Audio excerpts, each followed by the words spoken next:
May sariling hierarchy ang St. Agnes High. Hindi man ito ipinapahayag ng hayagan, sinusunod naman yun ng mahigpit. Walang korona o sash ang mga estudyante, pero alam ng lahat kung sino ang tunay na namumuno. Sa pinakatuktok ng pyramid ay si Vivory Vargas, anak ng isang negosyante. Mukha ng student council, head cheerleader, at ang babaeng kayang patahimikin ang buong silid sa isang irap ng mata. Tabi! Malamig na sabi ni Vivory sa dalawang mas batang estudyanteng nakaharang sa harap ng kanyang locker. Agad na tumabi ang mga ito, habang pulang-pulang mukha. Binuksan ni Vivory ang malinis niyang locker at tumingin sa maliit na salamin sa loob noon. Buhok? Tanong niya sa matalik na kaibigang si Laika, na nakatayo kasama ang dalawa pang kaibigan. Perfect na yan, sagot ni Laika. Ngumiti si Vivory. Natural lang. Dapat perfect talaga. Lahat naman, perfect talaga pagdating sa akin. Perpekto ang kanyang uniforme. Planchado ang polo at ang palda ay kapansin-pansin na mas maikli kaysa sa karaniwang palda sa school. Pero hindi naman siya mapapagalitan doon. Hindi niya kailangang lumabag sa patakaran para mapansin. Siya ang patakaran. Sa kabilang bahagi ng hallway, kumalat ang ingay sa pagdating ng morning bulletin. Isang guro ang nagkabit ng anunsyo sa bulletin board sa labas ng faculty room. Ilang segundo lang, may nagsimula ng kumuha ng litrato, may nagkukwentuhan na, at may mga nag-forward ng mensahe. Vivory, bulong ni Laika habang mabilis na nag-scroll sa phone. Pinalabas na yung resulta ng essay competition. Tumaas ang kilay ni Vivory. Obvious naman na ako ang nanalo. Hindi ko na kailangan tingnan pa. Pero nagbago ang ekspresyon ni Laika. Bumagal ang mga galaw sa screen.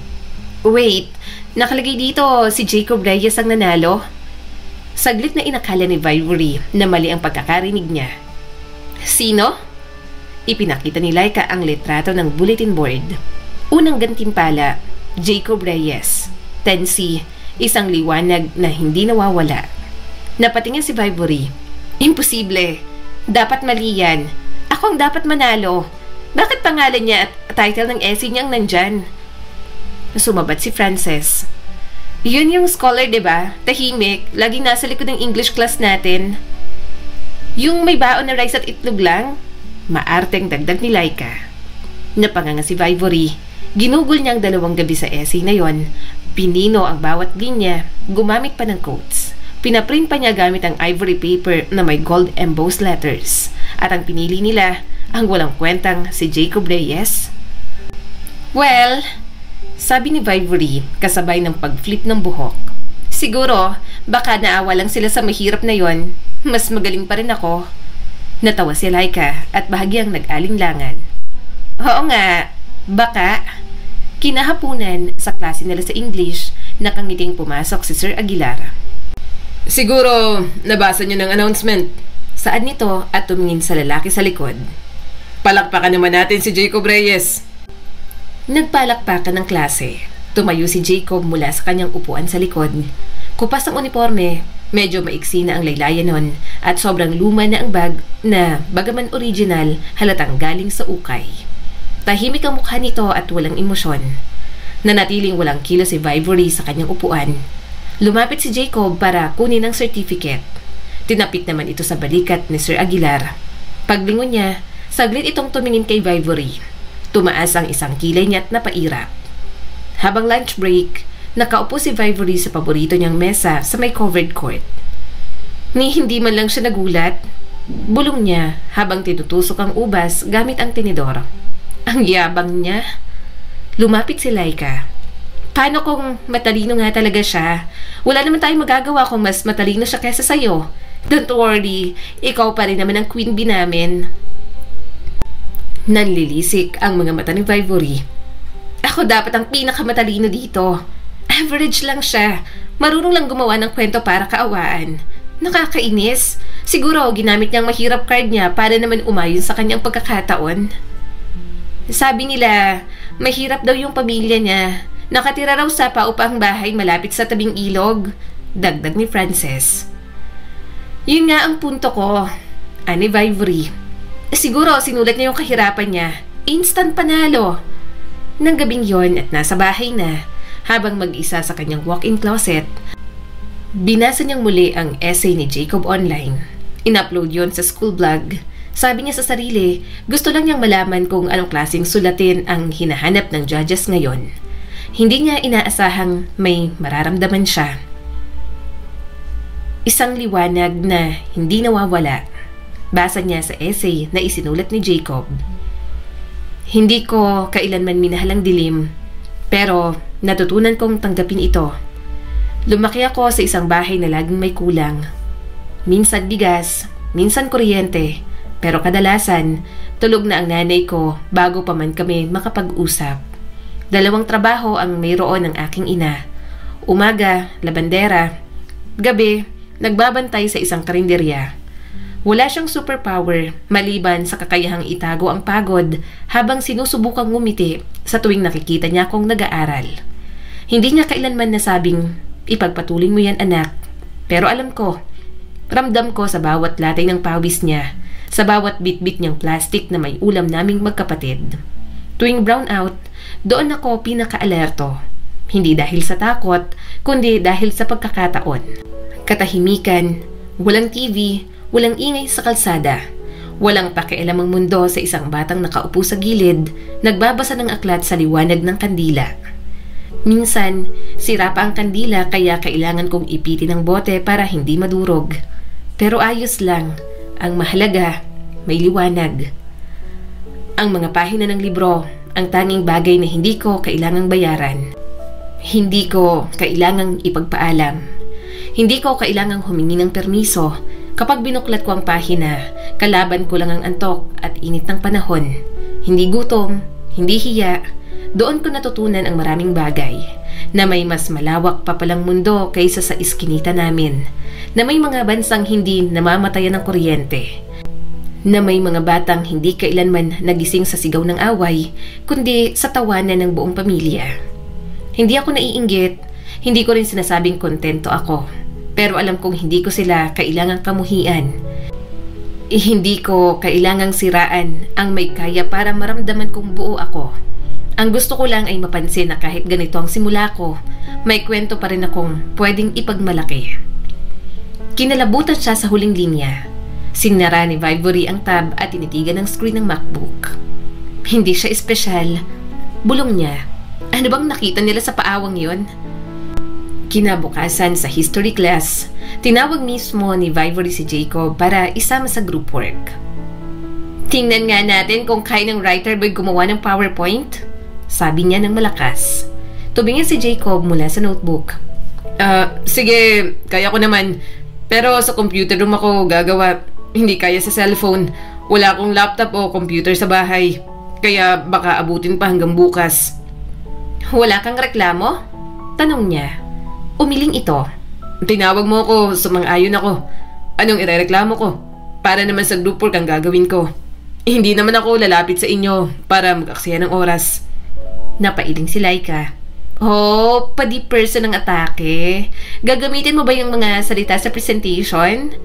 Hindi yun pinansin ni Jacob. Mas lalo yung ikinainis ni Vivory kaysa kung sinagot pa siya nito.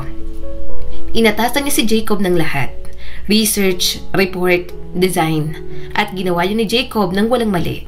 Nakakuha sila ng pinakamataas na marka. Pero mas lalo lamang siyang nainis dahil nakuha nila yon dahil kay Jacob. Wow, ito ang pinakamagandang report na nakita ko this year. Congrats sa grupo nyo. Nakangiting sabi ni Miss Santos. Tumango naman si Jacob.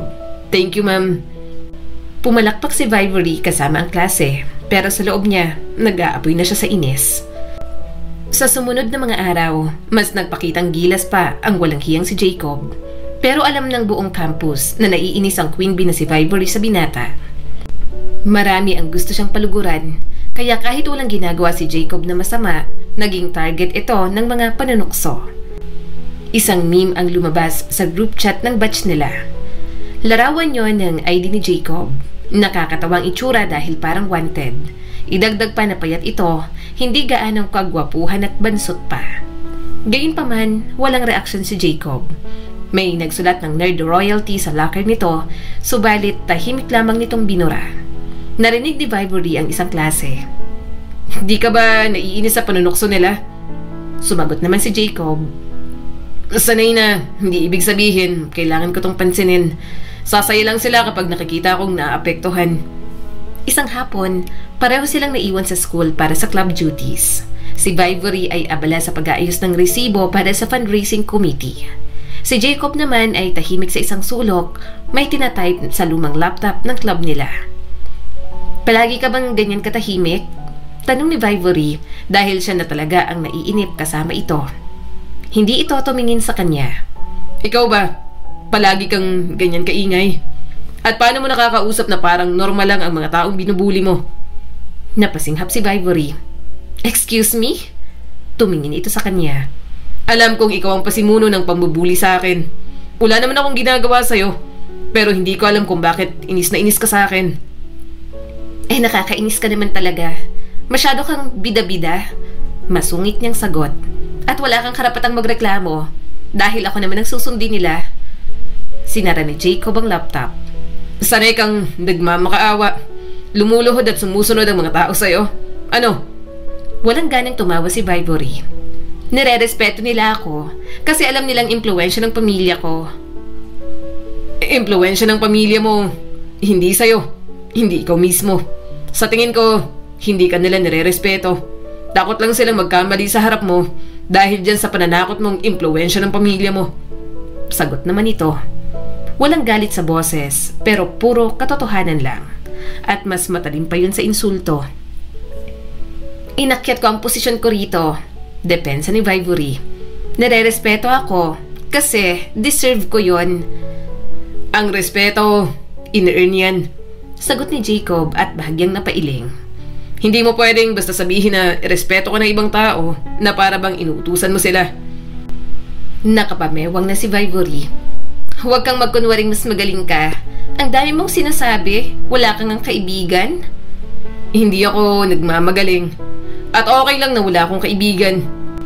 Mas okay kaysa mapaligiran ako ng mga peking tao. Nagkatitigan sila. Tahimik nilang ginawa yon. Parang may lubid na mahigpit na hinihila nila sa magkabilang dulo. At naghihintay lamang kung sino ang unang mananalo. Tumayo si Jacob at isinukbit na ang bag.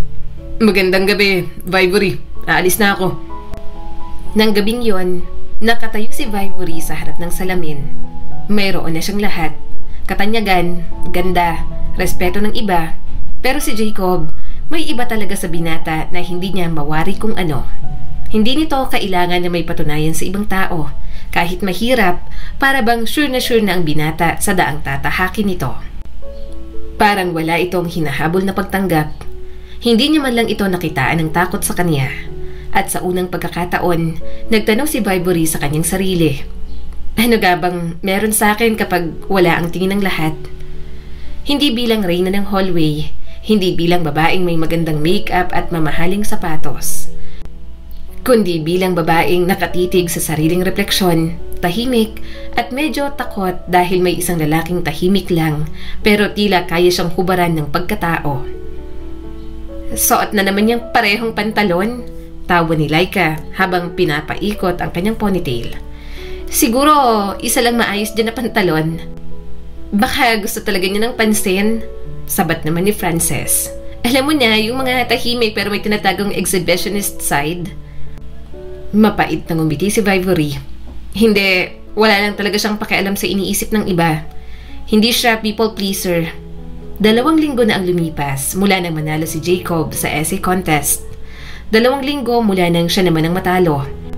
Mula nang may isang tulad ni Jacob, isang hindi kilala ang tumalo sa kanya. Buong buhay ni Vivory, siya ang nauuna at hindi niya hahayaang makalimot ang isang tulad ni Jacob sa tunay nitong lugar. Tumayo siya, dala ang kanyang strawberry drink. Dumaan si Vivory sa gilid nito at kunwari aksidenteng natapon ang kanyang dala. Oops! Aniyang matamis ang ngiti nang napatayo si Jacob at may bahid ng inis sa mukha. Tumawa si Vivory at tiningnan ang basa nitong damit. Yan na lang bang damit mo? Nako, magmamantsa yan. Bili ka na lang ng bago. Pero may pambili ka ba? Oh, may bad. Wala pa nga no, kasi sobrang hirap nyo. Tahimik na lumipat si Jacob sa ibang upuan Pinunasan niya ng tissue at umupo ng walang kahit anong reklamo. Subalit ang masamang tingin, kay Vivory naman pinukol. Hindi naman siya nagpasindak. Bawat galaw ni Vivory, tinanggap ni Jacob ng walang laban. Walang galit, walang sagot. Puro katahimikan lamang at masasamang tingin na parabang sapat na yung sandata para protektahan ang sarili. Dumating ang foundation day sa school nila. Isang malaking event, buong batch ang nandoon. Puno ang auditorium ng mga estudyanteng naka-semi-formal na damit. "Let's be real," sabi ni Vivory at pumunta pa sa gitna.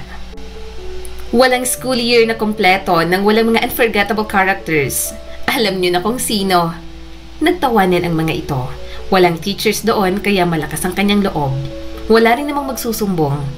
Kumaway si Vivory ng pino. "Hi, Jacob!" Lumakas ang tawanan. Itinuro niya ang projector screen sa likod. "At bilang pagkilala sa pinakamatalino nating estudyante, naghanda kami ng espesyal na slideshow." Isang pindot, umandar ang projector. ID picture yun ni Jacob na ginawa nilang meme. Hagal pa ka ng tawa ang buong hall. Sunod na slide, cartoon image ng batang may makakapal na salamin na pinatungan ng mukha ni Jacob. Tawa, palakpakan, hiyawan. Pero si Jacob, hindi gumalaw, hindi natawa, hindi napahiya. Nanatiling nakaupo lang at nakatitig sa kanya. Nang matapos ang slideshow at bumaba na si Vivory mula sa entablado, pakiramdam niya'y panalo siya. Bumalik siya sa kanyang upuan habang sinundan ng MC. Tinapik siya ni Laika. "Grabe ka, savage," bulong ni Laika. "Panalo ka talaga." Napangiti si Vivory.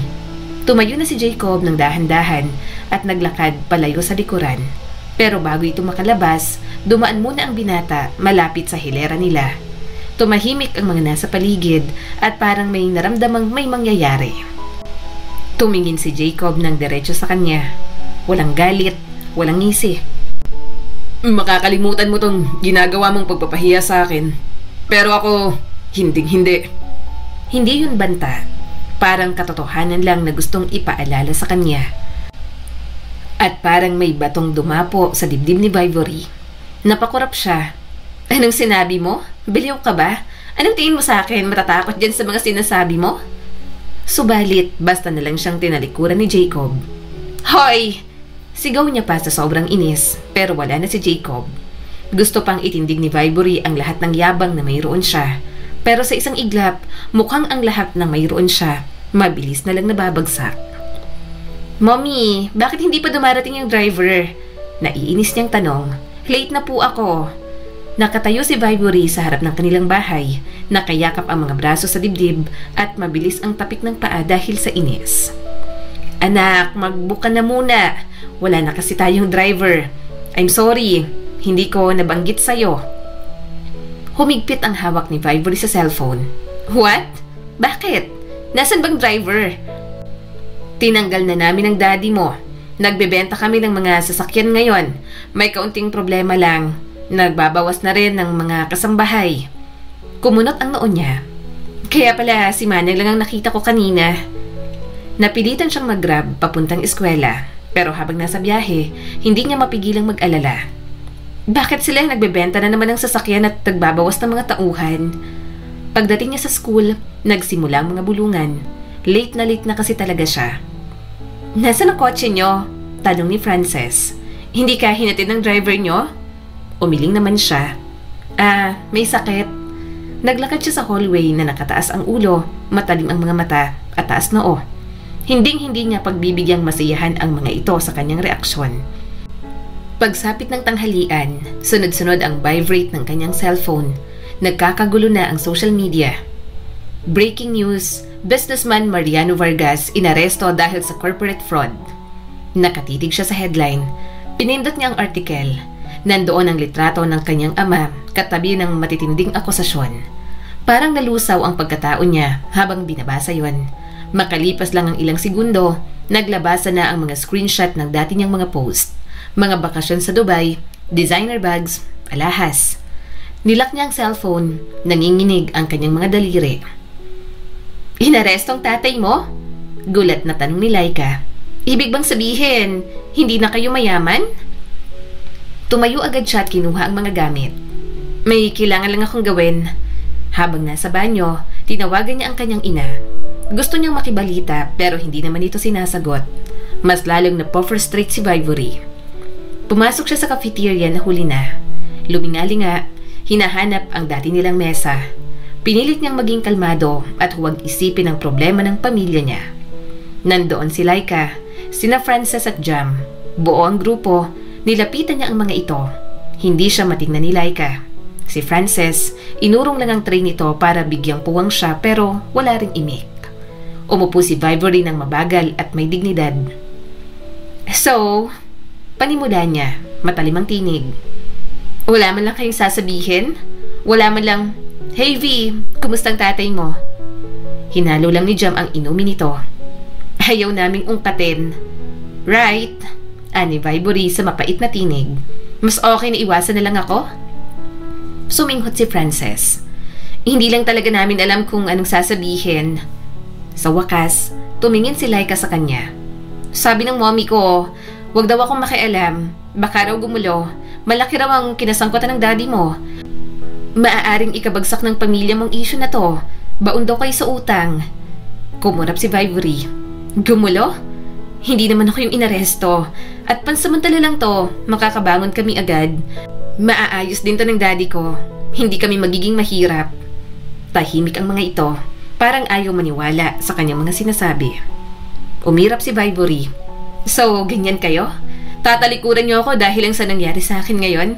At kapag nakaahon na kami at mangyayari yon, aalalahanin ko kung sino ang tumayo at sino ang nawala. Natawa si Laika. Feeling mo, tulog ka lang at pagising mo, ikaw ulit ang reyna dito? Nanlisik ang mga mata ni Vivory. Dahil ganun ang mangyayari. Napabuntong hininga si Frances. No offense, Vivory, pero hindi naman talaga lahat kakampi sa'yo. Anong ibig mong sabihin? Hindi ka naman talaga mabait sa lahat? Oo, sabat ni Jam. Parang karma to, para sa marami. Tumayo si Vivory at nabangga ng kaunti ang silya. Akala nyo tapos na ako? Akala nyo yun na yun? Hintayin nyo lang, babalik ako. Mas maganda, mas matatag. At kayo pa rin ang unang lalapit. Mga wala kayong kwentang kaibigan. Tahimik ulit ang mga ito, pero maya-maya biglang nagtawanan. Hindi malakas, pero talagang mapanlait at mas masakit dahil galing pa sa tinuring niyang mga kaibigan. Kinuha ni Vivory ang bag niya at lumabas na ng cafeteria. Pagsapit ng katapusan ng linggo, hindi na gumagana ang kanyang credit cards. Bigla na lang umalis ang mga kasambahay, nilimas ang mga kondo nila, na ibalik sa mga collector ang mga painting at muebles. Lumipat sila sa isang townhouse sa malayong lungsod.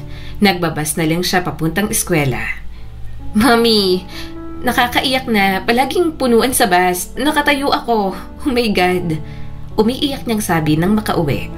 Hindi ako sanay magbus. Nakakadiri. Puno na pero nagpapasakay pa. Anak, wala tayong choice. Kailangan nating magtipid. May mga babayaran pa tayong utang para makalaya ang daddy mo. Masasanay ka rin. Sa una, lakad pa rin siya sa hallway na parang siya pa rin ang reyna ng mundo. Parang walang nagbago, pero iba na ang tingin ng mga tao. May mga bulungan, may mga napapahagik-hik habang siya'y dumaraan. Lahat ng ginawa niya sa ibang estudyante, binalik lang ng mga ito sa kanya. Wala na siyang group chats, wala nang katabi sa klase. Isang tao lang ang hindi nagbago ang tingin sa kanya. Si Jacob Reyes. Wala naman itong ginagawa, pero masama pa rin talaga ang tingin sa kanya. Kaya umiiwas na lang siya sa pagtitig dito. Pero napapansin niya na hindi ito kailanman sumali sa bulungan. Hindi siya pinagtawanan, hindi siya pinansin. Nandoon lang ang binata. Tahimik pa rin at halos hindi pa rin mahawakan sa sariling mundo. At simula ng araw na yon, natapos na ang pagiging queen bee ni Vivory. Sana bumili ka na lang ng branded na flat shoes kaysa ganyan. Saad ng kanyang mommy nang naghahanda na siya para sa trabaho. Wala pa po akong budget, mommy. Nagbayad pa ng utang ni daddy, saka na po ako bibili. Halatang nahihiya ang mommy niya. Mas maganda sana kung branded para magtagal. Sana hindi mo na binenta ang mga dati mong gamit. Wala po tayong pera nun at makain, mommy. Nahihirapan po ako sa pag-aaral ko sa college. Kaya hindi ko po pinagsisisihan na binenta ko ang mga yon. Mahina niyang sabi, kahit ang totoo, sising-sisi naman talaga si Vivory. 10 taon na ang lumipas mula nang huling magsuot si Vivory Vargas ng sash, corona o kahit anong bagay na nagpaparamdam sa kanya na siya ang nagdidikta ng bawat silid na kanyang pinapasukan. Ngayon, suot niya ay mga mumurahing flat shoes na sumisikip na sa mga daliri niya sa paa at isang ID sa lanyard na nakasabit sa kanyang leeg. Tumatama sa kanyang dibdib habang pumapasok siya sa masikip at mainit na MRT. Amoy pawis at banayad na pabango ang humahalo sa tunog ng kalawanging bakal ng tren. Mahigpit ang kapit niya sa metal na hawakan, sumasabay sa ugong ng biyahe habang ang isip niya ay nasa email inbox kahit hindi pa siya nakakarating sa opisina. Aray, mahina niyang bulalas nang matapakan siya. Sorry miss, marahan siyang tumango. Okay lang. Sorry din. Kung noon, nagmamaldita siya, ngayon siya na lang ang nagpapakumbaba. Ginawa siyang mapagkumbaba ng kalupitan ng mundo. Hindi ka late ma'am, sabi sa kanya ng gwaradya. Napangiti naman siya. Opo manong, maaga po akong nagising. Ibinigay ni Vivory ang mga gamit niya noong bata pa siya na naitago niya pa. Para po sa baby girl niyo ng asawa mo, pinaglumaan ko pong magagamit yan pero maayos pa naman. Tumawa naman ang guard at tinanggap iyon. Salamat ma'am. Gagawin po kitang ninang Sige. Lumakad siya papunta sa admin area. Nadaanan ang mga salaming pader ng executive offices. Ang mga takong ng senior manager ay kumakalabog sa likuran niya. Tumango si Vivory bilang paggalang at umusok sa daan. Good morning ma'am. Mahina niyang sabi. Hindi siya pinansin ng babae. Diretso lang sa paglalakad. Pumasok si Vivory sa maliit na admin corner sa likod ng opisina. 3 assistant sila sa iisang mesa. May sirapang upo ang maingay ang gulong.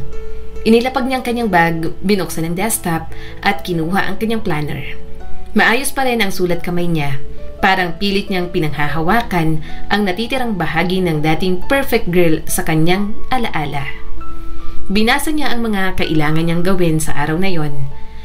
Kumpirmahin ang client meetings, i-process ang mga reimbursement, ayusin ang sirang booking calendar, kunin ang kape ni Sir Antonio bago mag-10. Tahimik niya yung ginawa sa mabilis at maayos na paraan. Hindi siya nakikipagchismisan, hindi siya tumatambay sa pantry, hindi siya nagrereklamo kapag pinapa-OT o pinapalampas ang lunch. Isa na lang siyang ordinaryong empleyado na may ordinaryong buhay na ngayon. Nang sumapit ang tanghali, nasa pantry siya, kumakain ng tira-tirang adobo at kalahating pinakulo ang itlog sa Tupperware. Habang umunguya, nag-scroll siya sa cellphone. Hindi sa social media, kundi sa discount apps at budgeting tools para makatipid siya. Lalo pa at nagiging magastos na naman ang mami niya.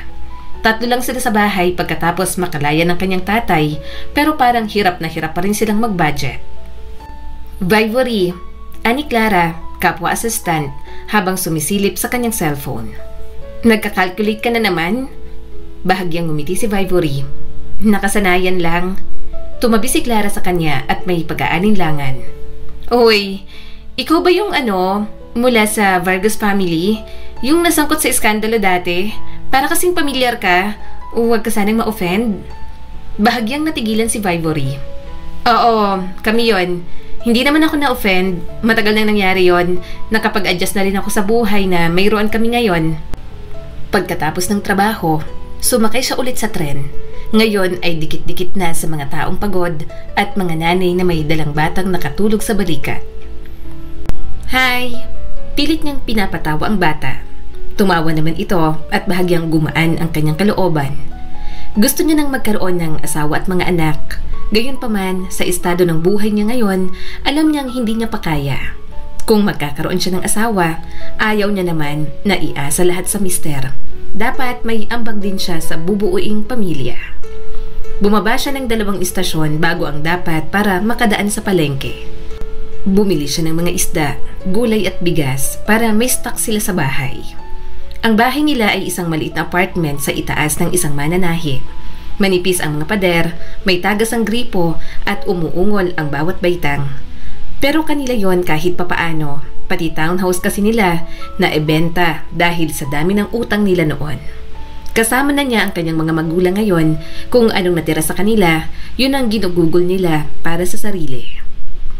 Tumanda ang kanyang ama ng 10 taon mula nang siya'y maaresto. Bihira na itong lumabas, lagi itong nakatutok sa balita, bumubuntong hininga at sinisisi ang sistema. Ang kanyang ina, hawak pa rin ang mga perlas na hindi na maisuot at nagbubuklat ng mga lumang photo album na para bang babalik ang dati nilang buhay. "Anak, late ka na," sabi ng kanyang ina mula sa sofa. "Kanina pa gutom ang tatay mo." "Alas 7 pa lang po, Mommy." "Bakit kasi naghirap pa tayo? Dati alas 6 pa lang kumakain na tayo. Naalala mo? Yung may mga staff pa tayo." Hindi siya sumagot. Inilapag lang ang mga pinamili, hinubad ang sapatos at itinali ang buhok bago pumasok sa kusina. "Nabayaran na ba ang kuryente?" Tanong ng kanyang ama. "Babayaran ko sana kanina kasi nakahanap ako ng pambayad. Pagpunta ko ron bayad na pala." "Binayaran ko po ng Biyernes. Sweldo ko, Daddy, ang ginamit ko.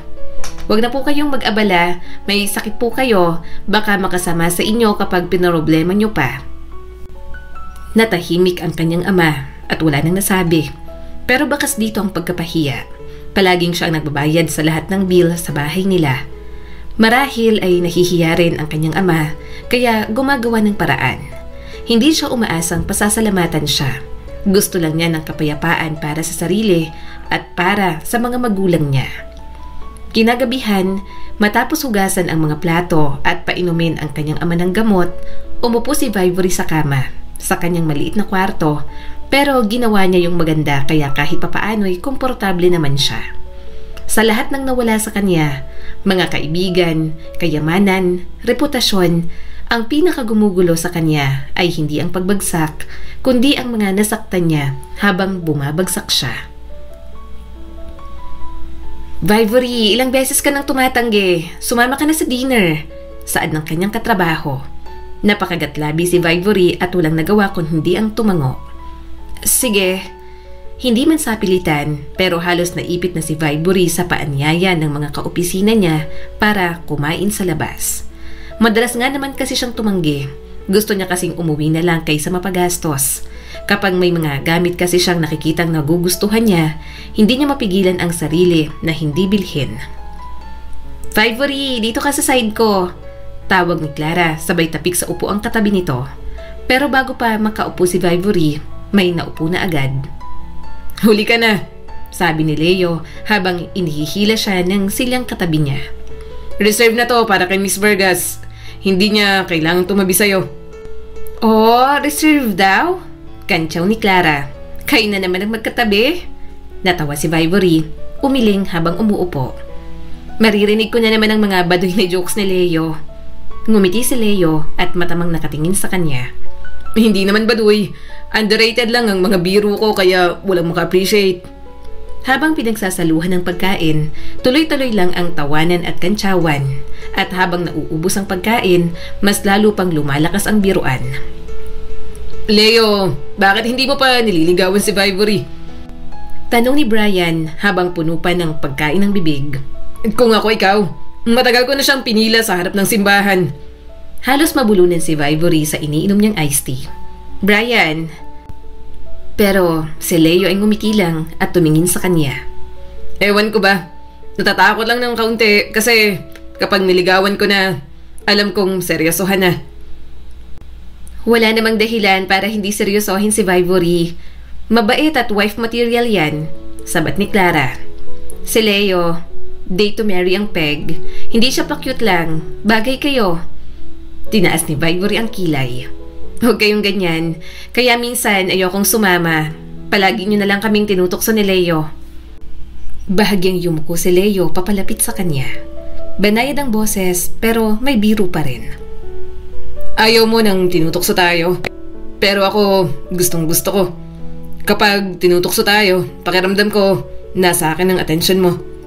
Tumawa si Vivory, umiiling habang namumula ang pisngi. Hindi na siya nagsalita at nagpatuloy sa pagkain. Pagsapit ng alas 9, unti-unti nang nagpaalam ang karamihan para makauwi. Makapal at maalinsangan ang hangin habang hinahatid siya ni Leo hanggang sa train station. Okay lang ako, sabi ni Vivory habang inaayos ang strap ng kanyang bag. Sanay na akong maglakad mag-isa papunta roon. Hindi mo na naman ako kailangang ihatid. Gusto pa rin kitang ihatid, sagot ni Leo at sumasabay sa kanyang hakbang. Naisip ko lang, ngayong gabi gusto kong sabayan ka. Gusto pa kasi kitang makausap. Bahagyang ngumiti si Vivory. Tahimik silang naglakad. Tila pamilyar na ang katahimikan yon sa pagitan nila. Maya-maya'y tumikim si Leo. Hindi ako nagbibiro kanina. Napatingin si Vivory. Kumunot ang kanyang noo. Nagpatuloy si Leo at nakatingin pa rin sa daan. Matagal ko nang gustong sabihin to. Pero hindi ako magaling sa timing. Palaging nauudlot. Huminto siya sa paglalakad bago pa sila tuluyang makarating sa train station. Gusto kita, Vivory. Bahagyang natigilan si Vivory. Hinarap na siya ni Leo ngayon at wala ni anino ng biro sa tono nito. Hindi lang kita gusto dahil mabait ka o dahil magkatrabaho tayo. Gusto kita dahil nakikita ko kung gaano kalakas ang personality mo.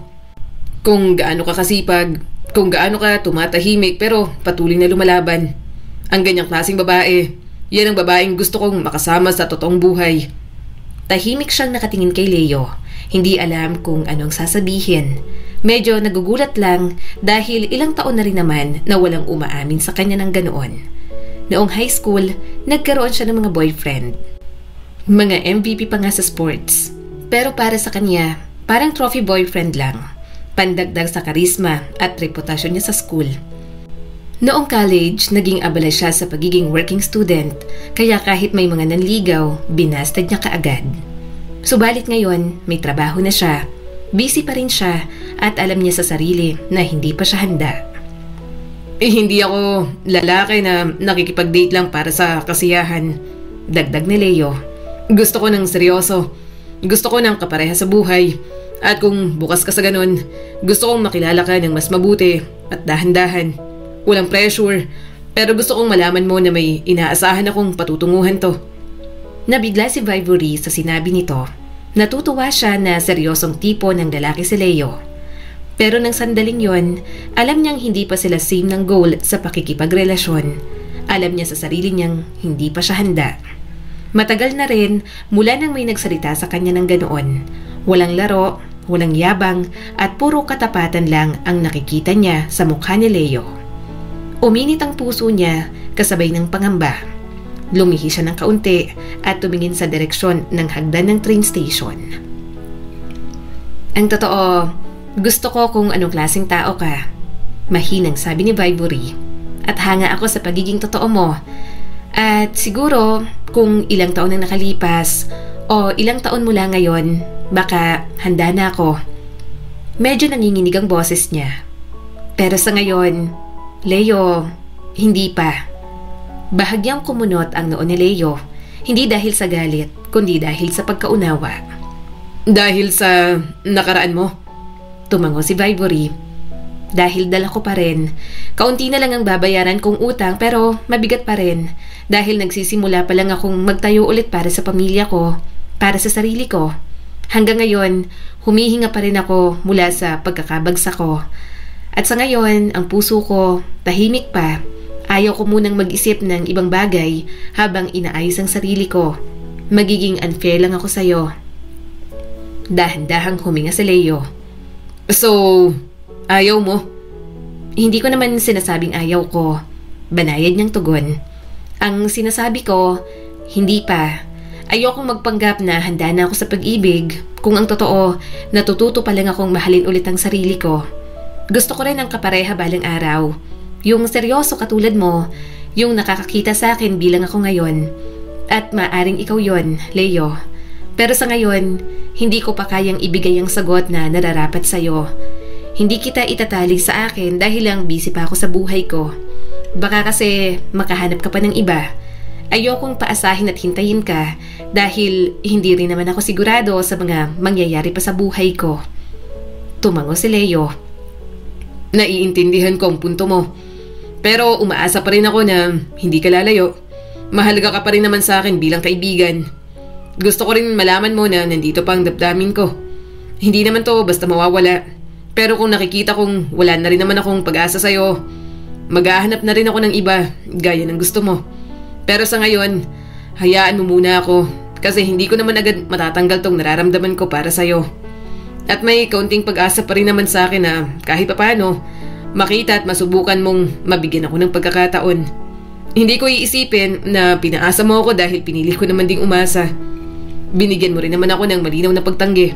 Kaya kung anong patunguhan ito, asahan mong hindi ka makakarinig sa akin ng kahit anong panunumbat. Bahagya siyang napangiti. Masaya ang kanyang puso para sa lalaking marunong umunawa. Naging masama, mayabang at mapagmataas siya noon. Kaya ang mga lalaking katulad ni Leo, pakiramdam niya ay hindi siya karapat-dapat. Maya-maya ay umakyat na si Vivory sa train station. Habang umuusad ang tren, isinandal niya ang ulo sa gilid. Nanghihinayang siya pero ayaw niya namang pumasok sa isang relasyon na hindi pa sigurado. Ayaw niya nang makasakit ng damdamin ng ibang tao. Alam mo na? Bulong ni Clara sa kanya isang umaga. Hindi tumingin si Vivory habang nagtatype. Tungkol saan? Yung bagong executive director, bata pa raw, single, super talino, galing abroad. Sabi nila, napaangat niyang isang naluluging company sa Cebu bago pa siya mag-30. Napabuntong hininga si Vivory at patuloy sa pagtatype. Hindi na naman bago yan sa mga executives. Totoo, tawa ni Clara. Pero iba raw to, hindi raw siya galing sa mayamang pamilya. Literal, rags to riches. Ginamit lang ng talino at diskarte. Kaya lang, ang nakapagtataka, tumanggi pa raw sa multinational company para lang sa isang local firm. Bahagyang natigilan si Vivory, pero muling nagpatuloy. Sana lang marunong siyang rumespeto sa mga staff. Yun lang ang tinitingnan ko sa isang tao. Kasi si Vivory, hindi nagawa yon. Hindi siya marunong rumespeto sa mas mababa sa kanya. Ngayong siya nang mababa, naparamdam tuloy sa kanya kung paanong tapakan at maalisan ng respeto dahil walang laban. Lumapit si Clara. Hindi ka malang curious? Hindi, mas curious pa ako kung may sahod ba tayo ngayong buwan. Napatawa si Clara, pero si Vivory ay nanatiling tahimik. Wala siyang oras para sa kilig o mag-usisa. Ang mga lalaki na ganon ay hindi tumitingin sa babaeng gaya nito. Wala siyang espasyo sa buhay para sa bagong komplikasyon. May meeting ka raw with Mr. Antonio, urgent. Sabi ng secretary nito sa kanya. Napakunot-noo siya. Ang ganong meeting ay madalas senyales na may nagkamali at wala naman siyang pagkakamali. Yon ang alam ni Vivory. Pinag-isipan niya ng mabuti. May nakalimutan ba siyang i-confirm? May double book ba ang isang manager? Ninenerbyo siyang kumatok sa salaming opisina ni Mr. Antonio. Pasok! Tumingin si Mr. Antonio mula sa laptop nito at halos nalaglag ang salamin sa ilong. Itinuro nito ang upuang nasa tapat niya. Vivory! Sabi nito sa pangalan niya. Maupo ka. Umupo naman siya at magkasalikop ang mga kamay sa kandungan. Pinatawag niyo raw po ako? Diretso sa punto si Mr. Antonio. Ilang taon ka na rito? 3 taon at 7 buwan po. Tumango-tango naman ito. Maayos kang magtrabaho, organisado at walang reklamo. Tahimik lang pero maaasahan. Napakurap si Vivory. Medyo nagtataka sa mga papuring yon. Salamat po. Mag-uumpisa na ang bagong executive director sa susunod na linggo. Humiling siya ng full administrative support at ikaw ang inassign ko bilang executive assistant niya. Napanganga si Vivory. Sir, pero ako na po ang nag-aasikaso ng mga admin leads. Mas bagay po siguro sa HR senior o ops. Ikaw ang nakikita kong mas maayos na nakagagawa ng trabaho. Ang gusto niya ay taong tahimik, matalino at maasahan. Mariing sagot ni Mr. Antonio. Ikaw ang inirekomenda ko. Pinigilan niyang sarili na magsalita pa. Parang nagsisisi na siya na naging bida-bida siya sa trabaho. Mas lalo patuloy na dagdagan ang kanyang trabaho. Alam kong dagdag na pressure ito. Dagdag pa ni Mr. Antonio at mas malumanay pa ang tono na para bang matutuwa siya sa dagdag trabaho na yon. Pero may dagdag na allowance ka naman. Huwag ka mag-alala. Sa kanya ka direktang magre-report. Ire-reassign ka mula sa general admin tasks bago matapos ang linggo. Napilitan siyang tumango. Naiintindihan ko po, sir. Pagkalabas niya ng opisina, agad siyang tinawag ni Clara. Well, napabuntong hininga si Vivory. Dagdag trabaho, magiging bagong executive assistant ako ng parating na executive director. Pagsapit ng Biyernes, iba na ang mga gawain niya. Binigyan siya ng pansamantalang cubicle sa tapat ng opisina ng executive sa top floor. Magandang view pero lumang upuan pa rin at maingay pa rin ang gulong.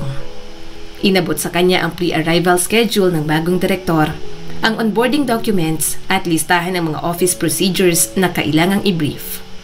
Wala pa rin pangalan sa mga dokumento, ang tanging nakasulat, Incoming Executive Director, Confidential. Ni ang receptionist ay walang alam sa itsura nito. Ano kayang pangalan ng bagong direktor? Mahinang tanong ni Vivory. Surprise welcome daw ang plano. Bulong naman ni Clara sa kanya. Mukhang bigatin talaga. Dumating na ang araw ng pagdating ng bagong direktor. Nasa bagong pwesto si Vivory sa labas ng opisina habang muling tinitingnan ang onboarding packet na kakaprint lang niya ilang minuto ang nakalipas. Bagamat maayos ang kanyang mga kamay, parang may paru-paro sa kanyang sikmura dahil sa tahimik na pagkakuryoso. Wala pang nakakakita rito pero pinag-uusapan na ng buong opisina sa loob ng 2 linggo. Inayos niya ang mga folder para pantayin ang mga gilid. Eksakto, nagring ng ding ang elevator sa likod niya. Otomatiko siyang lumingon at tumayo. Napigil ang kanyang hininga. Hindi yon ang inaasahan niya. Matangkad, matipuno ang lalaking bumungad sa kanya. Suot ang isang gray na suit na walang kahit anong lukot. May flashy na relo at may panlalaking pabango. Matatag ang hakbang, kalmado at hindi nagmamadali. Alam niyang gwapo, pero alam niya sa kanyang sarili na pamilyar ang mukha nito. Hindi na lamang niya matandaan kung saan niya ito nakita. Good morning, sir. Pigil hiningang bati ni Vivory. Seryoso lang itong tumingin sa kanya. Ikaw si Vivory, tama ba? Executive assistant na inassign para sa akin. Napakurap siya. Medyo nagulat na alam agad nito ang kanyang pangalan. Opo, sir. Magandang umaga po. Welcome po. Iniabot nito ang kamay. Jacob Reyes. Vivory Vargas po, sir. Inabot niya naman yon at bahagyang inalog. At sa mismong sandaling nagdikit ang kanilang palad, bahagya siyang kinabahan. Nagkakilala na ba tayo nun, Miss Vargas? Tanong nito bigla. Umawang ang kanyang bibig dahil yun din sana ang gusto niyang itanong. Nahihiya lang talaga siya. Hindi po ako sigurado, sir. Binitiwan nito ang kanyang kamay. Baka nagkakamali lang ako o baka pamilyar lang talaga ang mukha mo. Tumalikod na ito papasok sa opisina. Sumunod naman si Vivory kahit na litong-lito pa. Sa loob ng opisina, nagsimula siya sa briefing. Sir, ito po yung mga files na na-request ninyo. Employee handbook, previous quarterly reports, client data at ang updated schedule nyo. May color coding po. Dark blue para sa external meetings, dark green sa internal briefings at dark red sa urgent items. Tumango ito habang binubuklat ang mga folder. Efficient, bulong nito. Ganito ka ba sa lahat ng boss o ako lang ang espesyal? Tumingin siya sa mga mata nito. Medyo nagulat lang siya sa sinabi nito. Ganoon lang talaga siya magtrabaho. Kaya nga sa kanya dinagdag ang trabaho na yon. Ganito po talaga ako sa lahat. Magalang niyang sagot. Isinara nito ang folder at umupo sa likod ng desk. Ilang taon ka na rito, Miss Vargas? 3 taon at 7 buwan na po. Bago niyan. Sumagot naman siya kaagad. Paiba-ibang trabaho po. Admin din, mga small firms lang po muna. Tumango ito na parang inaasahan ng sagot. At bago pa yon. Po? Tumaas ang mga kilay nito. Anong school? Saan ka school nang galing? Especially nung high school. Hindi agad siya nakasagot. Marami siyang masasamang alaala roon. Marami ring kasalanan na patuloy niyang pinagsisisihan ngayon. St. Agnes High po, sir. Mahina niyang sagot. Nagsimula na sila sa trabaho. Hindi na ito muling nagtanong pa tungkol sa mga personal na bagay tungkol sa kanya. Mabuti na lang at tumigil, hindi kasi siya komportableng pag-usapan ang kanyang nakaraan. Sa kabilang banda, hindi mapigilan ni Jacob na titigan si Vivory habang nagtatrabaho. Hindi siya mapakali, pakiramdam niya, natatandaan siya nito at pinaplastik lang. Sir Jacob, okay na po ba to? Wala na po kayong idadagdag? Boses yun ng dalaga. Umawang ang bibig ni Jacob at umayos ng upo sa kanyang swivel chair. Oo, yan lang. Marahang tumango si Vivory dalang folder. Sige po, babalik na po ako sa desk ko, sir. Marami nang nagbago kay Vivory Vargas. Masinop, tahimik at palaging maagap. Parang multo sa opisina kapag kailangan, pero laging nasa tamang lugar, sa tamang oras. Kumusta ang lalaking engot na tinanggihan ng multinational company para sa isang local firm? Natatawang tanong ng kaibigan niyang si Edwin nang magkita sila sa isang bar. Hindi sumagot si Jacob. Kumuha ka talaga ng executive director position para lang sa isang petty na paghihigante. Dagdag ni Edwin. Alam mo bang ang labo pakinggan yan? Hindi petty tong nararamdaman kong galit kay Vivory. Hindi naman ikaw ang nabuli, kaya hindi mo alam ang pakiramdam. Sagot ni Jacob, malamig ang tono habang kinakawayan ang bartender para sa isa pa. Natawa ang kaibigan niya.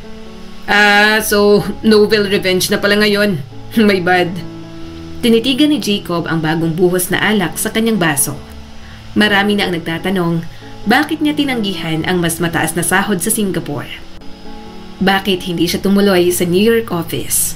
Bakit pinili niya ang lokal na kumpanya kaysa sa global success? Sinabi niyang may tamang oras para roon, pero ang totoo, ginawa niya ang lahat ng yon para lang mabalikan si Vivory Vargas. Tinaas ni Edwin ang kilay. So, anong plano mo? Paibigin mo siya tapos wasakin? I-promote tapos i-terminate? Hindi ngumiti si Jacob. Wala pa naman siyang plano. Gusto niya lang talaga ang ideya na maghigante at ipamukha kung ano na siya ngayon. Gusto ko lang makita niya kung ano na ako ngayon. Sa kung ano siya ngayon. Mabagal na sabi ni Jacob. Na hindi lang ako nakaligtas sa ginawa niya. Nakaangat ako dahil doon. Gusto ko siyang tawanan na nawala ang yabang niya. Hindi mo sinagot ang tanong ko. Iniikot ni Jacob ang baso saka uminom ulit. Gusto kong maramdaman niya na hindi magiging komportable ang buhay habang nasa tabi niya ako. Gusto kong maalala niya ako. Tumagilid si Edwin at seryoso na ngayon. At naalala ba niya? Hindi ba't hindi? First meet niyo pa lang. Hindi niya ako maalala dahil ako lang naman yung bansot. Mahirap at maraming tigiyawat na alam niya. Ngayon marami na nagbago sa akin. Hindi na rin siya yung dati kong kilala. Aminado ni Jacob. Mahina ang boses na parang ayaw pang aminin na napansin niya yon. Bahagyang nawala ang ngiti ni Edwin. Nagpatuloy si Jacob. Tahimik na siya ngayon. Masipag, magalang. Parang palaging paiyak na. Magalang? Tumaas ang boses ni Edwin. Baka naman ibang babae nang gusto mong gantihan. Nanigas ang panga ni Jacob. Alam ko, siya pa rin yun. Siguro, ganyan ang asal niya kasi trabaho. Pero kapag may pagkakataon, gustong-gusto niyang nangyuyurak ng pagkatao ng ibang tao na mas mababa sa kanya. Talaga ba? Tanong ni Edwin. Baka naman nahuhulog ka ulit. Bigla siyang naumay sa sinabi ng kanyang kaibigan. Hinding-hindi mangyayari yon. Hindi siya mangmang para magustuhan ang dalagang ng api sa kanya. Tumingin si Jacob sa kanyang kaibigan. Hinding-hindi mangyayari yon. Sige, maging totoo ka na lang. Ito pa ba'y tungkol sa paghihigante dahil pinahirapan ka niya noon? O yumuko si Edwin at mas mababa na ang boses. Ito ba'y dahil dati mo na siyang gusto kahit alam mong hindi ka niya titingnan? Hindi sumagot si Jacob. Parang gusto niya na lang sapakin ang kaibigan niya para manahimik. Hindi ka makasagot kasi alam ko ang totoo. Patuloy ni Edwin. Crush mo siya noon, di ba? Hindi ko sinabi yon. Hindi mo kailangang sabihin. Sabad ni Edwin. Kita ko na noon pa. Alam kong kahit masamang ugali ni Vivory, gandang-ganda ka ron. Tititigan mo siya na parang apoy at gusto mong masunog. Napakapit si Jacob sa baso. Ayaw niyang pinupunto ang damdaming iyon dahil sa maliit na parte ng kanyang pagkatao, minsang naging totoo yon. Noon, mahina na lang nasabi ni Jacob.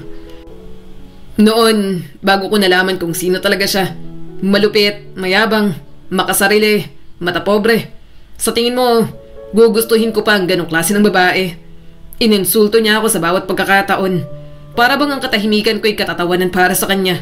Ang kahirapan ko, biro lang para kay Vivory. Huminga siya ng malalim.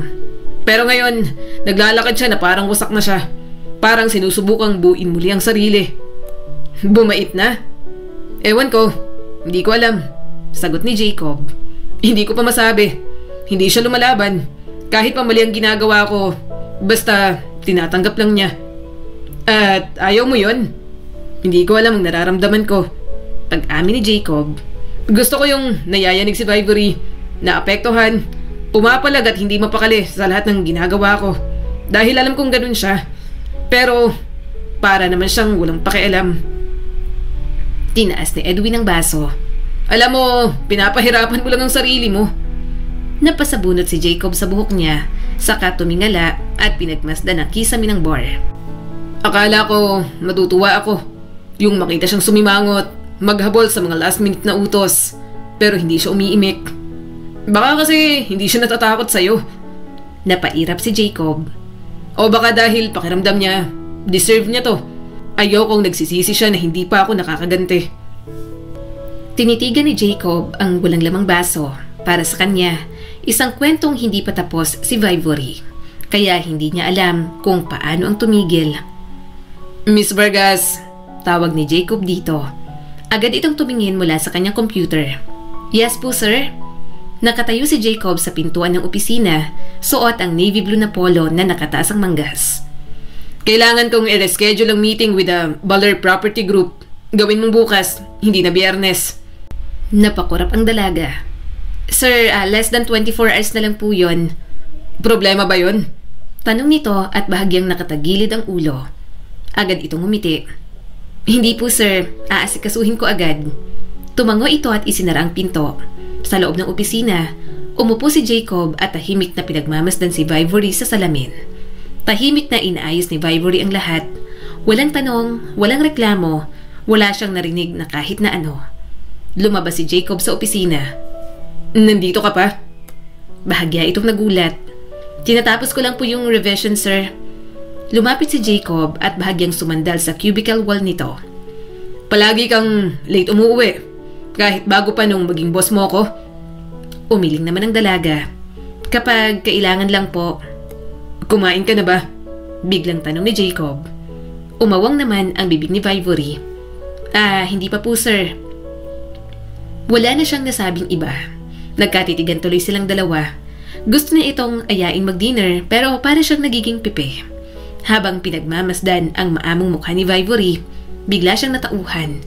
Umayos ng tayo si Jacob at walang salitang umalis. Hindi niya maintindihan ang sarili. Hindi dapat siya nakikipaglapit ng ganoon sa dalagang halos isuka na siya dati. Sa kabilang banda, napasinghap na lang si Vivory pagkatapos umalis ni Jacob. Bumaha ang pagtataka sa kanyang mukha dahil sa naging asal ng binata. Anong problema nun?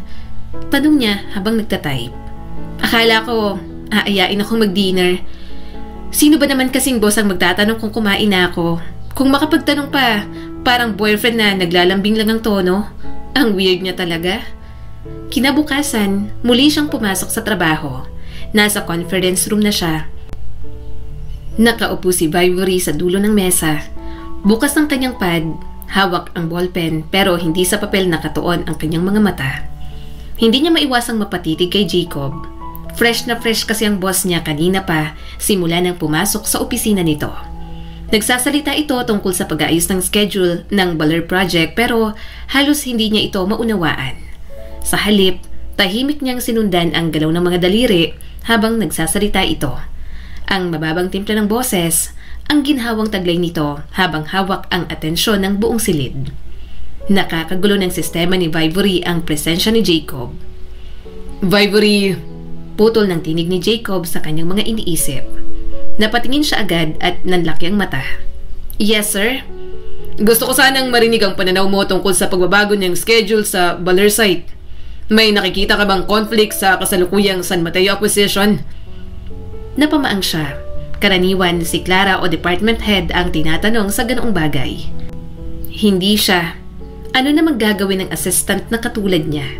Kulang na lang isigaw niya rito ang mga salitang, "Sira ulo ka ba, sir?"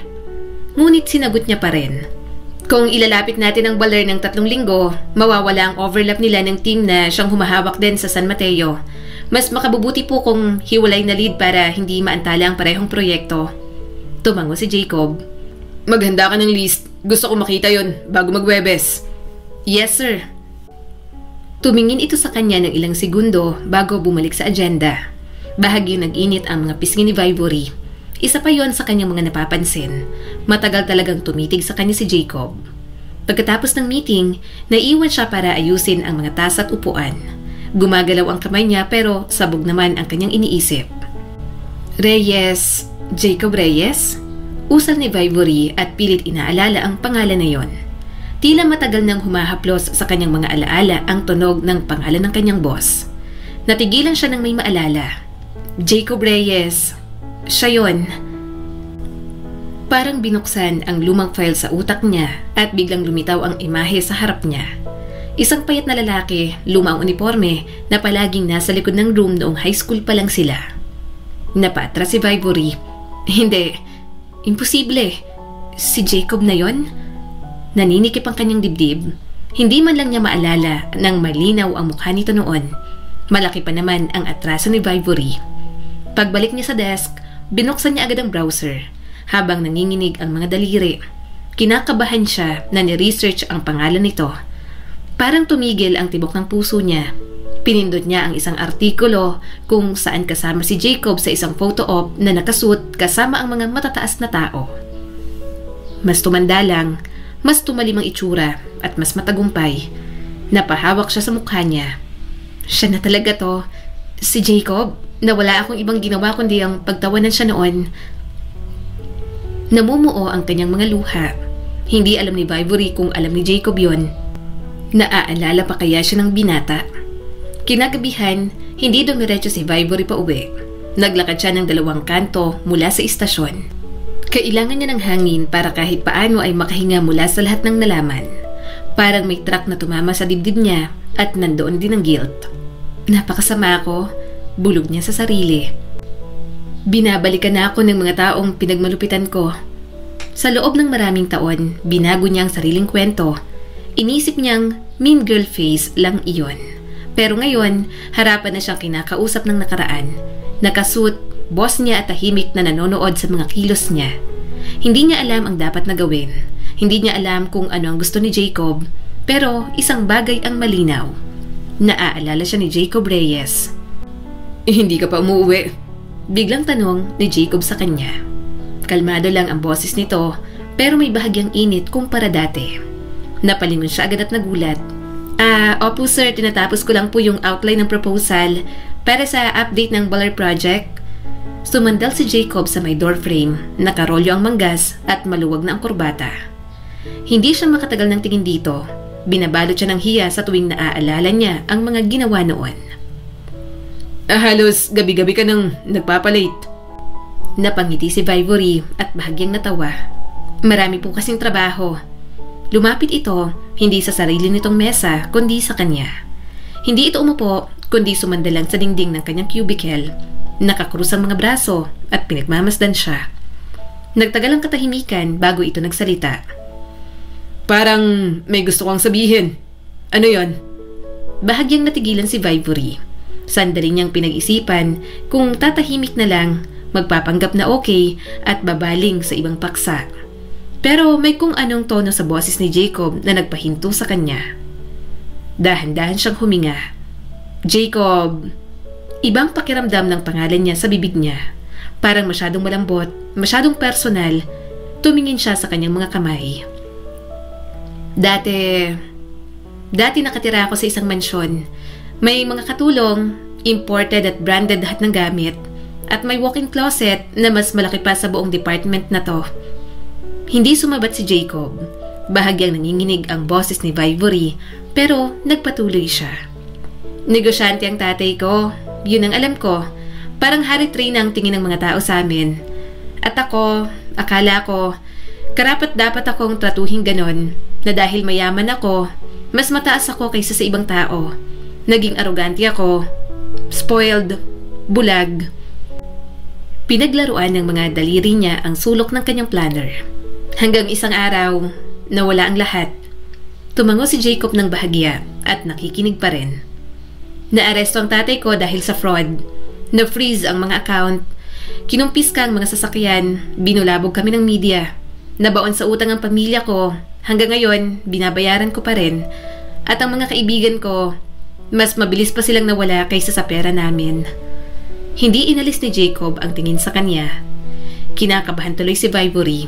Hindi niya alam kung ano ang maaaring tumakbo sa isipan ng binata. Yung mga dati kong hindi mapakali sa tuwing kasama ko, hindi man lang nag-reply sa mga text ko nang nangangailangan ako. Yung boyfriend ko ng panahong yon, hindi na nagpakita isang linggo pa lang. Yung mami ko, ayaw nang lumabas ng bahay. At ako, tinapos ko ang senior year ko na kunwaring wala akong naririnig kahit punong-puno ng bulungan sa paligid. Tumingin siya kay Jacob. Akala ko noon, di bale, makakabawi rin kami. Pero hindi kami nakabawi. Spoiler alert, hindi pala laging may comeback story. Anong ginawa mo pagkatapos? Tahimik na tanong ni Jacob. Nagtrabaho, sagot niya.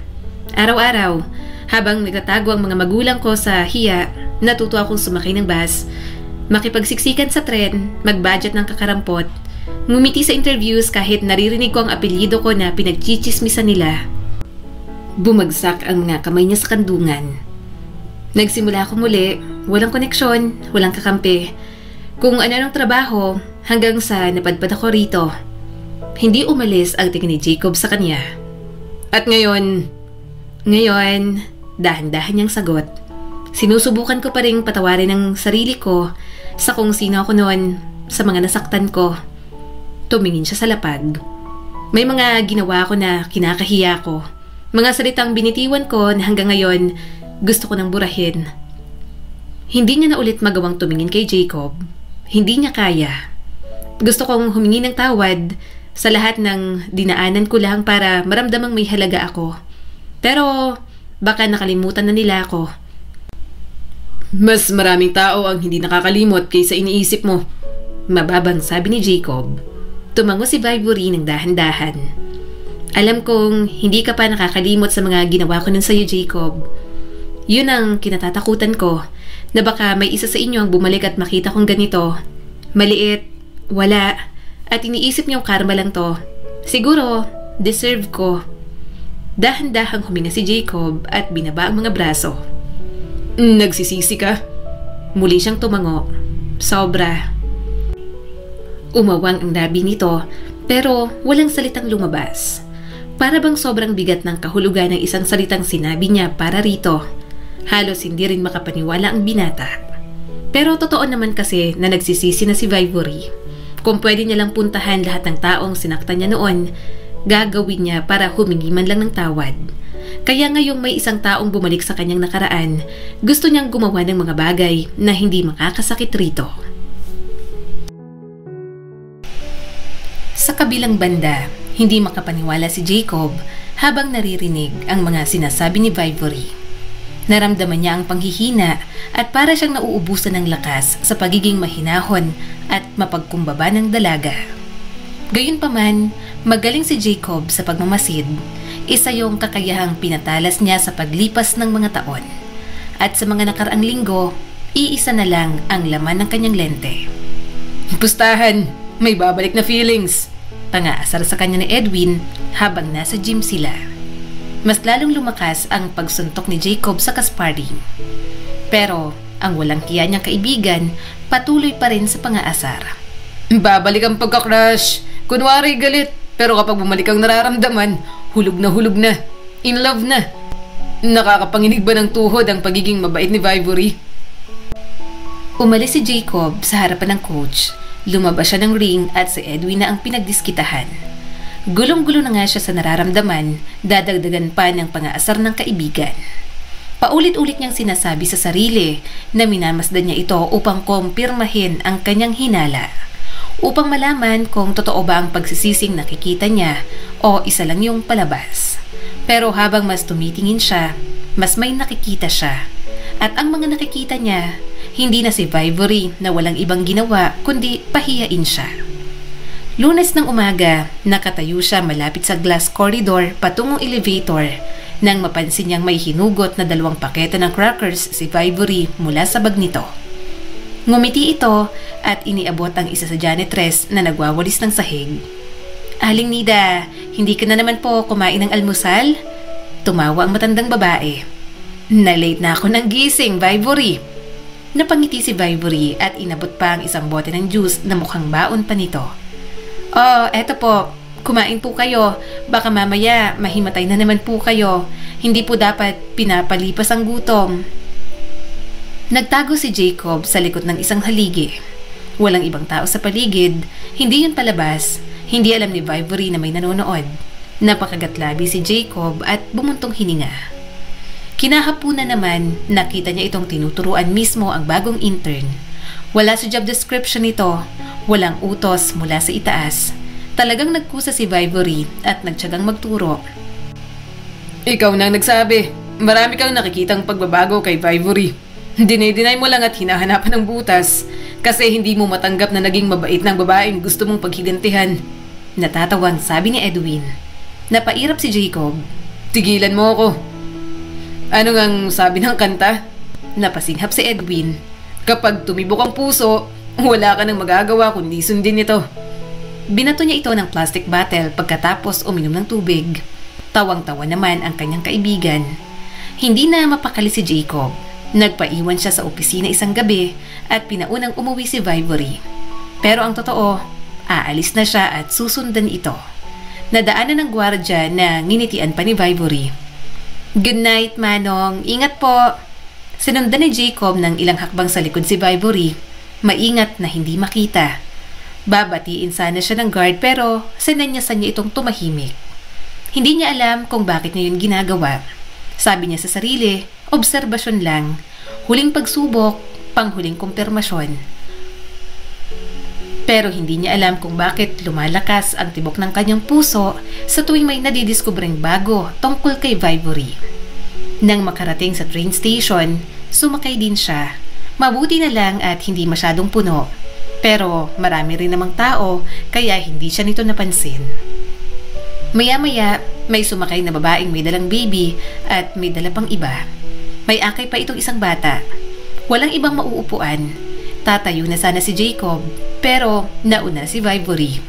"Ate, dito na po kayo maupo." Nakangiting sabi ni Vivory.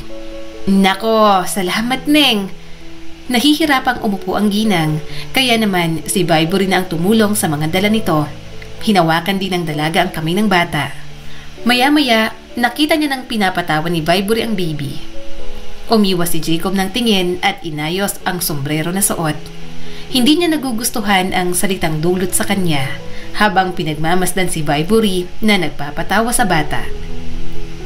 "Ang bilis naman pong tumawa ng anak niyo, ate." Mahina pang pumalakpak si Vivory. "Ang cute-cute, ang lakas ng bungis-ngis." Tumawa naman ang ina ng bata. "Maganda ka kasi, Ineng. Madali siyang tumawa sa mga magaganda." Sinapo naman ni Vivory ang mukha at halatang nahihiya. "Salamat naman po." Napakagatlabi muli si Jacob. Kung noon, kapag sinasabihan ito ng maganda, sobrang taas ng tingin sa sarili. Pero ngayon, sobrang humble na talaga ni Vivory. Hindi na ito ang dating queen bee na parang reyna ang tingin sa sarili. "Eto Neng, mga suman yan. Gawa ko. Galing kasi akong probinsya. Nagluluwas ako ng mga paninda. Salamat sa pagtulong mo." Sabi pa ng ginang. Matamis namang ngumiti si Vivory. "Salamat po." Wala na. Nanghihina na si Jacob. Hindi pa siya nagsisimula sa laro ng paghihigante. Talong-talo na siya. Bumaba na ito sa ikatlong station. Bumaba na rin naman si Jacob. Naglalakad lang ito habang hawak ang mahabang payong. Bahagya siyang natawa. Hindi niya lubos maisip na makikita sa ganoong get-up ang dalaga. Noon, talagang pormang-porma si Vivory. Sobrang arte nito at halatang maluho. Pero habang nakakasama niya, mabilis na itong manghinayang sa mga bagay at praktikal ng mag-isip. "Pahinging pagkain. Gutom na ako, Neng. Garal-galang boses na sabi ng matandang babae na nakaupo sa gilid ng kalsada. Tumigil naman agad si Vivory ni hindi nang diri ng saglit na mahawakan ng pulubi. Kinuha nito ang suman at ang isang sandwich sa loob ng bag. Eto pong suman, bigay lang po sa akin. Hindi ko pa natitikman. Hati na lang po tayo. Marami naman. Etong sandwich, bigay ng katrabaho ko. Mabuti at hindi ko pa po nakakain. Sa inyo na po ito. Salamat, Ineng. Tinanggap agad ng matandang babae ang pagkain. Luminga si Vivory sa paligid, kaya agad siyang tumalikod. Narinig niya lang ang boses nito. Wait lang po, ibibili ko lang po kayo ng tubig. Humigpit ang hawak ni Jacob sa kanyang cellphone. Kaunting-kaunti na lang talaga, luluwag na ang kapit ni Jacob sa ideya ng paghihiganti sa dalaga. Nang mabigyan ng tubig at makitang kumakain na ang matandang babae, napangiti si Vivory. Ilang sandali pa ay umalis na rin naman ito at nagpatuloy sa paglalakad. Muling sumunod si Jacob. Hindi niya napapansin na mas lumalapit na pala siya. Bawat hakbang, sinasabayan na ang paghakbang ni Vivory. Kaya nang matapilok ang dalaga at muntik ng madapa, nahawakan niya agad ang braso nito at nahila papalapit sa kanya. Pareho silang natigilan. Sobrang lakas ng kabog ng dibdib ni Jacob habang magkatitigan sila sa mga mata. Pero mukhang nahimasmasan sila pareho at agad na lumayo sa isa't isa. Sir, ano pang ginagawa niyo rito? Nauutal na tanong ni Vivory habang inaayos ang buhok. Napalunok si Jacob, hindi alam kung anong isasagot. May pupuntahan lang dito. Nanlaki ang mga mata ng dalaga. Talaga po? May kakilala po pala kayo rito. Hindi ko po inaasahan na magkikita tayo dito, Sir Jacob. Akala ko po may trabaho pa po kayo. Halos same time lang po tayong umalis. Umiwas siya ng tingin. Hindi niya na alam kung anong palusot ang kanyang sasabihin. Wala na siyang maisip. Ang alam niya lang, gulong-gulo ang kanyang isipan at parang may nagwawala na sa kanyang buong sistema na gustong kumawala. Maya-maya'y bumahing si Vivory. Sorry sir, hindi ko mapigilan. Mahina lang ako sa lamig. Hindi siya nagsalita. Tinitigan niya lang ito. Humakbang siya palapit at tinanggal ang kanyang sombrero. Bakas ang gulat sa mukha nito nang marahan niyang isinuot sa ulo nito ang sombrero. Huminga si Jacob ng malalim. Sige na, umuwi ka na.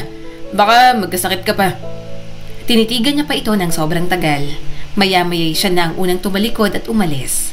Hindi niya alam kung anong ginagawa niya, pero habang pabalik sa building, nakita niya na lang ang sariling nakangiti. Sa kabilang banda, tulala lang si Vivory habang hawak ang kanyang dibdib. Dinadama niya ang lakas ng tibok ng puso habang hawak ang sombrero ni Jacob. Ano ba tong nararamdaman ko? Mabilis na umiling si Vivory. Hindi ko dapat maramdaman to. Hindi ako in love. Mandidiri yun kapag nalamang ganito ang pagtingin ko sa kanya. Inaapi ko si Sir Jacob noon, kaya nakakatawang ma-inlove ako sa kanya noon. Ibinagsak na lang ni Vivory ang sarili sa kama. Mariin siyang pumikit at kinalimutan ang tagpong iyon. Kinabukasan, tahimik na muli ang opisina. Kinusot ni Vivory ang kanyang mga mata at napabuntong hininga. Sabay inunat ang likod at mga braso sa upuan. Grabe, parang mababali ng likod ko. Pero naibaba niya agad ang mga kamay nang makitang nasa harap niya si Jacob. Sir Jacob, kayo po pala. Mahina niyang sabi at umayos ulit ng upo. Sandali, sabi ni Jacob at mas lalong lumalapit. Huwag kang gagalaw. Po? Lumapit ito sa gilid niya bago dahan-dahang inilapat ang mga palad sa kanyang balikat. Parang nakalimutan ni Vivoring huminga. Marahang dumampi ang mga daliri ni Jacob sa naninigas niyang balikat. Gumuguhit ang maliliit na bilog sa ibabaw ng kanyang blouse. Relax lang, Vivory. Wow! Parang nahihibang natawa niya. Executive Director sa umaga, masahista sa gabi? Masakit ang likod mo. Bulong ni Jacob na parang ginagawa lang nito ang isang obligasyon sa kanya. Umupo si Jacob sa upuan sa likod niya at ipinagpatuloy ang masahe. Ayaw niya sanang mag-enjoy, kaso napapikit siya. Gumiginhawa ang pakiramdam ni Vivory. Maya-maya'y nais niya na itong patigilin kasi sino bang boss ang magmamasahe sa assistant nito? Nasa opisina pa sila. Sir, salamat po. Siguro tama na. Pero bahagyang paglingon ni Vibory, nagtagpo ang kanilang mga mata. Sobrang lapit ng kanilang mga mukha. Bumaba ang tingin ni Jacob sa labi niya. Hindi siya umatras nang lumapit si Jacob. Dahan-dahan, halatang nag-aalangan, pero nagtagpo pa rin ang kanilang mga labi. Maiksi, magaan, at halos hindi nadama. Pero nagliyab ang kanyang damdamin. Parang tumigil ang mundo sa isang kisap mata. Inilapat niya ang palad sa dibdib ni Jacob at bahagya itong itinulak. Agad siyang tumayo, nataranta sa nangyaring iyon. Sorry, paos ang boses ni Vibory. Pasensya na, hindi ko sinasadya. Hindi nagsalita si Jacob, umatras lang ito at hindi niya mabasa ang mga emosyon na nasa mga mata. Lumalim ang katahimikan, mabilis ang tibok ng puso ni Vibory. Natatakot na siya sa posibleng reaksyon ng binata. Hindi ko planado yon, bulong niya. Hindi ko alam kung anong pumasok sa isip ko. Marahan na lang siyang tinalikuran ng binata, parang wala rin itong masabi. Nakaupo na ulit si Vibory. Pinipigilan niyang maiyak. Ang totoo, hiyang-hiya siya. Kasi bakit niya hinalikan ang isang taong sinira niya ang pagkatao noon? Hindi niya natuloy alam kung paano pa haharap kay Jacob sa mga susunod na araw. Lumipas ang mga araw, assistant siya ni Jacob, pero para silang nag-iipos ang dalawa. Parang sabay silang hindi alam kung paano haharapin ang mga ginawa nila. Vibory, may dalang bebe mong cassava cake. Homemade, gawa ng mama niya. Halika sa pantry, hinahanap ka niya. Special mention ka pa. Nakangiting sabi ni Clara. Tiningnan niya ang orasan. Break time naman, mamaya pa ang dating ni Jacob, kaya pumunta na muna siya sa pantry. Nang makapasok siya, todo asar ang mga katrabaho nila sa kanila ni Leo. Natawa na lang siya. Ngumiti si Leo at lumapit sa kanya. Nagluto ang mama ko ng beef kare-kare. Specialty niya yon. Ipinangako ko sa'yo, kaya may dala na ako. Agad gumuhit ang ngiti sa kanyang mga labi nang makita at maamoy ang kare-kare. Wow! Mukhang masarap, Leo. Salamat sa inyo ng mama mo. May mga nakakita na binigyan siya ng bukod na container ni Leo. Mas lalo patuloy silang inasar. Habang kumakain, hindi niya napigilang mapangiti. Masarap talaga magluto ang nanay ni Leo. Tikman mo tong cassava cake, Vibory. Masarap to. Sabi ni Leo at isinubo na sa kanya ang tinidor na may nakatusok na cassava cake sa tapat ng kanyang bibig. Natigilan naman ang mga katrabaho nila. Natatawa siyang ngumanga at sinubo yun. Ayaw naman niyang mapahiya si Leo. Yun nga lang, ganoong eksena ang naabutan ni Jacob. Anong meron dito? Seryoso at malamig na tanong ni Jacob. Agad namang tumahimik ang mga katrabaho niya. Mabilis naman niyang ninuya ang cassava cake na sinubo ni Leo sa kanya. Nang tumunghay siya kay Jacob, kunot na kunot ang noo nito at mariin ang titig sa kanya. Sir, break time lang po, sabi ni Clara kay Jacob. Kumakain po nitong dalang cassava cake ni Leo. Nanliligaw po kasi kay Vibory. Dinamay na po kaming lahat sa pagkain. Gusto niyo, sir?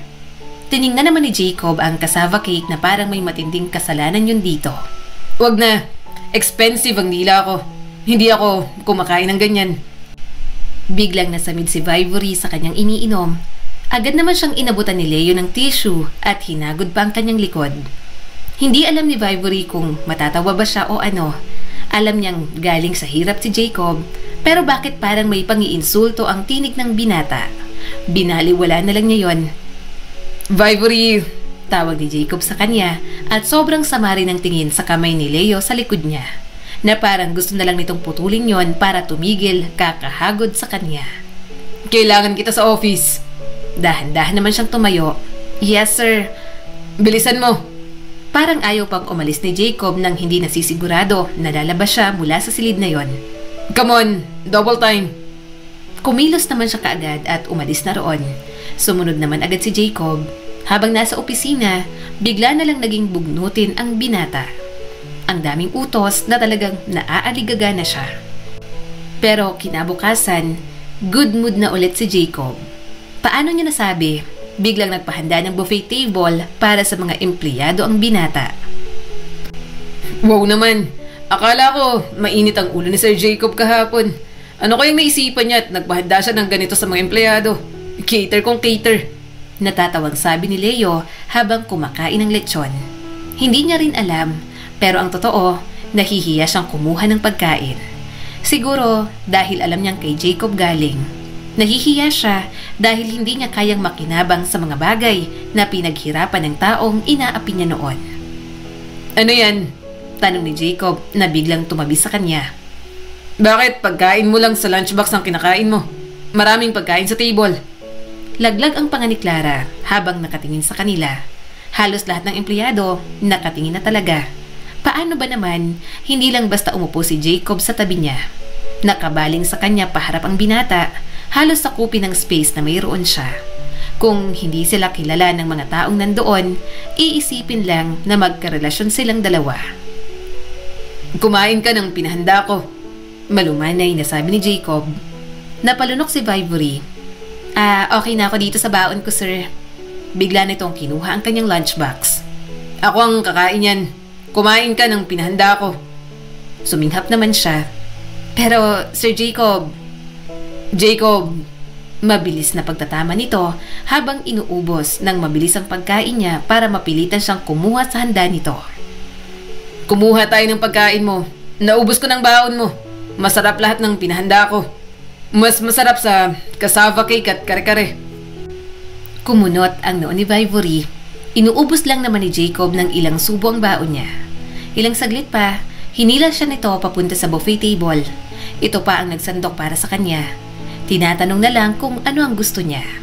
Nang makabalik sa lamesa, napatingin siya sa mga empleyadong gulat na gulat. Samantala, tulala lang si Leo at parang hindi na makausap. Kain na, Vivory. Biglang tinapat ni Jacob ang kutsarang may lamang pagkain sa kanyang bibig. Ayokong nagugutom ka. Napalunok siyang muli. Nakatingin sila sa atin. Ano ba itong ginagawa mo? Tinitigan saglit ni Jacob ang mga empleyado na agad namang umiwas ng tingin. Pero bumalik na rin naman sa kanya at mas pinilit pa siyang subuan. Hayaan mo na sila. Sige na, kumain ka na. Wala siyang nagawa kundi tanggapin iyon. Pakiramdam niya, hindi sila matatapos doon ni Jacob kung hindi niya gagawin ang gusto nito. Pero sa loob-loob ni Vivory, naguguluhan siya sa mga ipinapakita ng binata. Wala pa silang naging maayos na pag-uusap sa nakaraan. Kahit ang halik na pinagsaluhan nilang dalawa, hindi pa nila napag-uusapan. Pero isa lang ang alam niya, kung magpapatuloy iyon, kung patuloy niyang mararamdaman ang lahat ng iyon mula kay Jacob, mas lalo lang titindi ang kanyang nararamdaman. Vivory, sa office ko. Now. Sabi sa kanya ni Jacob isang gabi. Napalunok siya at marahang tumango. Yes, sir. Dahan-dahan siyang pumasok. Nakatayo si Jacob sa tabi ng bintana. Nakahalokip-kip at nakatanaw sa syudad. Isara mong pinto. Utos nito nang hindi lumilingon. Sumunod si Vivory habang nanginginig ang palad. Nang humarap ito, natigilan siya. Hindi ito galit, hindi rin masaya, pero malayo ang tingin. Hindi ko na kayang magpanggap, sabi ni Jacob. Sa tingin ko, kailangan nating pag-usapan kung ano ang nangyari noon.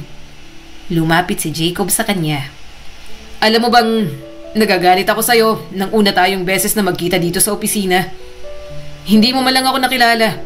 Naisip ko, sadya ba talagang wala kang pakialam sa mga taong inaapi mo? O talagang hindi ka lang nagtatanda ng mga taong wala namang halaga sa'yo? Naninikip ang dibdib ni Vivory. Hindi ko kinalimutan. Hindi ko lang agad na-realize dahil nag-iba ka na. At nang naalala ko na, hindi na ako napanatag dahil sa mga ginawa ko sa iyo noon. Mahinahon ang boses ni Jacob pero halatang may kinikimkim sa boses nito. Tinanggap ko ang trabahong to para harapin ka. Hindi para makasama ka sa isang opisina. Hindi para magpatawad. Para ipakita sa'yo kung ano na ako ngayon. Napaatras si Vivory. Namumuo na ang luha sa kanyang mga mata. Hindi mo kailangang ipaliwanag. Deserve ko naman lahat-lahat. Ilang taon kong binuo ang sarili ko. Patuloy ni Jacob. Hindi lang para magtagumpay, kundi para patunayan sa'yo na nagkamali ka ng taong inapi at pinahiya. Sandali siyang pumikit at tumulo ang kanyang mga luha. Gusto niyang sabihin na pinagsisisihan niya yon, pero pakiramdam niya parang maghuhugas kamay lang siya. Jacob, basag ang tinig niya.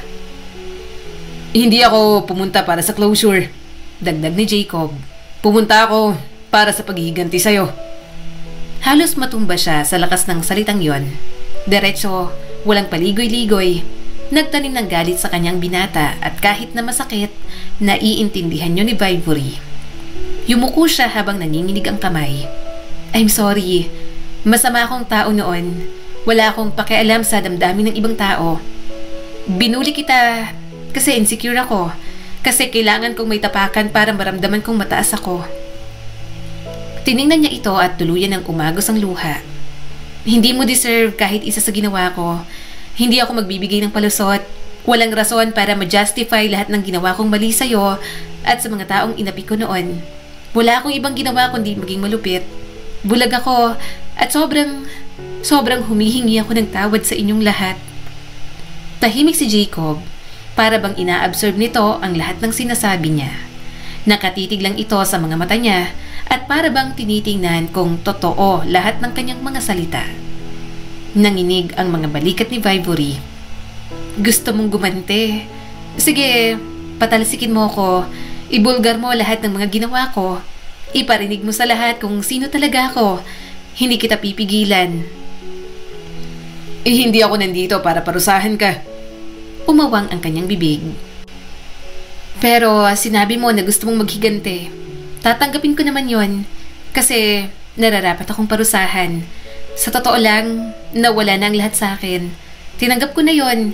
Sinabi ko sa sarili kong karma to na baka siguro karapat dapat akong mawalan kasi sobrang sama ako.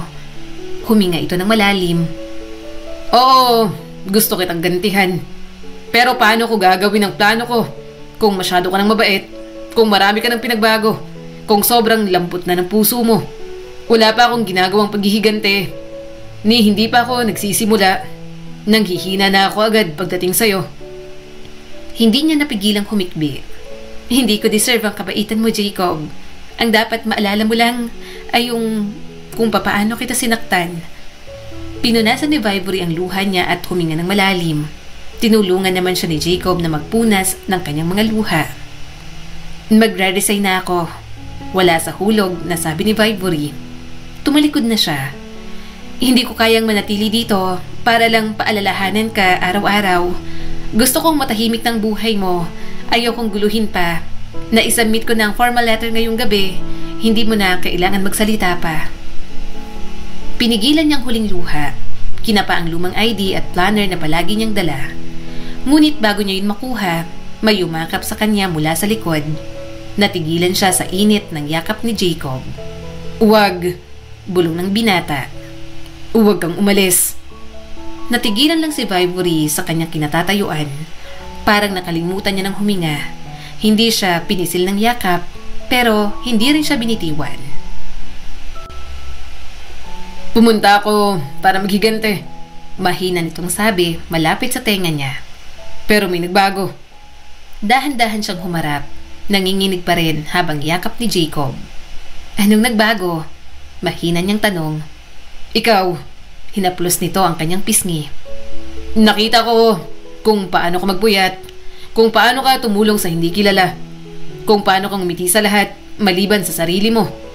Paano pa kita paparusahan kung mismong ikaw na ang nagpaparusa sa sarili mo? Iba ka na. Hindi na ikaw ang dating Vivory. Nanginig ang mga labi niya. Ibig mong sabihin, naniniwala kang nagbago na ako? Alam kong nagbago ka. Sagot naman ito habang hinahaplos ang kanyang mukha. Kasi kung hindi, madali lang sana to. Matagal na kitang winasak. Sinubukan kong manatiling galit. Pinilit kong manatili ka sa kahon ng iniisip ko. Gusto kong isipin na ikaw ang kontrabida, ang bully, ang mayamang spoiled brat na sumira sa akin. Pumikit si Vivory at muling bumuhos ang mga luha. Parang hinahaplos ang kanyang puso sa bawat salita ni Jacob. Pero sa bawat pagkakataong nakita kitang tumutulong, sa bawat pagdinig ng tawa mo, Nang tahimik mong iyak, ng mga bulong mong sorry sa mga simpleng bagay. Wala na. Hulog na ako. Huminga ng malalim si Jacob. Nahuhulog ako sa'yo, Vivory. Hindi ko hinihingi na mahalin mo rin ako. Dagdag ni Jacob. Kailangan ko lang sabihin kasi matapos ang lahat, hindi ko na kayang dalhin pareho ang galit at pagmamahal ko ng sabay. Napahagulgol si Vivory at isinubsob ang mukha sa dibdib nito. Hindi ko alam kung karapat-dapat ako rito. Idiniin ni Jacob ang baba sa ulo niya. Siguro, pareho tayong karapat-dapat sa panibagong pagkakataon. Pareho na tayong nagbagong dalawa, kaya yun na lang ang yakapin natin. Matagal silang nanatiling ganoon. Ang kapatawaran ay hindi binubura ang nakaraan. Pero ang pag-ibig, mukhang kayang baguhin ang wakas para kay Vivory. Simula ng araw na yon, naging sila na ni Jacob. Mas malaya, walang pinipigil, at mas nagmamahal pa nga. Kayo na ni Sir Jacob? Tanong ni Leo sa kanya at bakas ang sakit sa mga mata. Marahang tumango si Vivory. I'm sorry. Ang totoo, high school pa lang ay magkakilala na kami ni Jacob. May hindi lang kami magandang pinagsamahan noon, pero okay na kami ngayon. I'm sorry kung napaasa kita. Umiling naman si Leo at pinilit ngumiti. Hindi naman. Ayos lang. Una pa lang, ginawa mo na klaro para sa akin na hindi mo ako kayang i-entertain bilang mandiligaw mo. Ako naman ang umasa, kaya wala ka dapat ihingi ng tawad. Hangad ko lang na huwag kang saktan ni Sir Jacob. Kapag sinaktan ka niya, sabihin mo sa akin. Kapag wala pa akong girlfriend ng panahong yon, aagawin kita. Mahina siyang tumawa at tumango na lang. Maya-maya nagyakapan na silang dalawa. Kaso, biglang bumusi na si Jacob sa harap nila. Natatawa siyang humiwalay sa yakap. Pasensya na sa boyfriend ko. Natawa na rin naman si Leo. Seloso. Ayaw magpalamang. Biglang papabuffet table sa sobrang selos. Tinalo ng cassava cake at kare-kare ni Mama. Pareho silang humalakhak. Sa kanya lang din napansin yon nang maging sila ni Jacob. Inamin kasi ng binata na selos ito kay Leo. Bumusi na pa ulit ang walang hiya niyang boyfriend. Dali-dali na lang sumakay si Vivory. Pinaunla kanya ng halik para hindi na magselos. Okay na? Tanong ni Vivory. Napakagatlabi naman si Jacob. Hindi pa. Gusto ko ng higit pa. Halika nga, kandong ka. Nalaki ang mga mata ni Vivory at agad itong kinurot sa tagiliran. Sira ka talaga. Halika na, pumunta na tayo sa bahay ng pamilya mo. Baka kung saan pa tayo mapunta. Gusto mong mag-check-in sa hotel? May malapit pa naman dito. Biro pa nito. Selos na selos pa rin ako. Gamutin mo to, love. Hindi na siya natutuwa sa mga biro nito.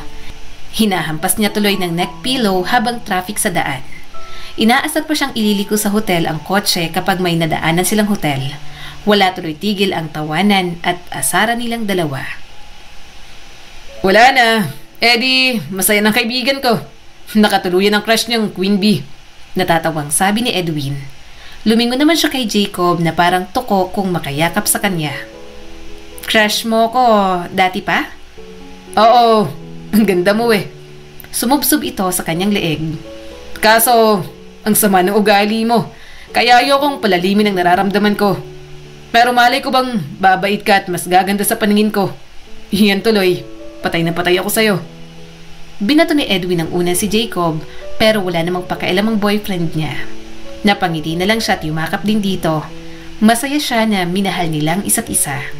2 taon ang lumipas, 2 taon din sila sa relasyon nila ni Jacob. Kaya naman, nagdesisyon silang magpakasal dahil wala naman ibang patutunguhan kundi yun lamang. Ilang buwan pagkatapos ang kasal, biniyayaan naman agad sila ng kambal. Isang babae at isang lalaki. Takot na takot si Jacob noon para sa kanya, kaya nagdesisyon silang hindi na ulit sila magkakaanak pagkatapos ng kambal. Hoy, anong ginagawa nyo? Bulalas ni Vivory nang makita ang mga kabataang pinagtutulungan ang isang schoolmate ng mga ito. Anong school kayo? May video ako. Isusumbong ko kayo sa school ninyo. Nagtakbuhan naman agad ang mga estudyante. Lumapit naman agad si Vivory sa babaeng pinagtutulungan ng mga ito. Halatang takot na takot ang dalaga. Kaya naman, sinamahan niya pang mag-report hanggang sa mapuntahan ng mga magulang. Love, bakit ang tagal mo? Ano yung tenext mo sa akin kanina? Tanong sa kanya ni Jacob nang makauwi siya mula sa pamamalengke. Nagluto na ako ng pagkain natin dahil masyado ka ng ginabi. Pinakain ko na rin ang mga bata. Sabay na tayong kumain. Huminga siya ng malalim. May tinulungan lang akong high school student. Binubuli, awang-awa ako. Pinagtulungan, ang payat-payat nun. Pinagmamasdan naman siya ng kanyang asawa habang nagkukwento. Namumungay ang mga mata nito at talagang matamang nakikinig. Masaya ako na tinutulungan mo ng iba na inaapi. Nakangiting sabi ni Jacob at humalik sa balikat niya. Napabuntong hininga siya at bahagyang kumalma. Siyempre, naalala kasi kita at ang mga taong inapi ko dati. Alam mo namang malaki pa rin ang pagsisisi ko hanggang ngayon. Niyakap siya ng asawa niya. Kaya mas lalo kitang minamahal, Vivory. Napangiti naman siya. Marami siyang naging pagkakamali. Ilang beses niyang tiningnan ang kanyang sarili sa mas mataas na antas. Pero totoo nga na ang lahat ng nagmamataas ay ibinababa ng Diyos. At kahit na naging mahirap para sa kanya, wala siyang kahit na anong pinagsisisihan. Alam niyang kung anuman ang mga bagay na natutunan ni Vivory habang nasa ibaba, babaunin niya kahit muli pa siyang umangat.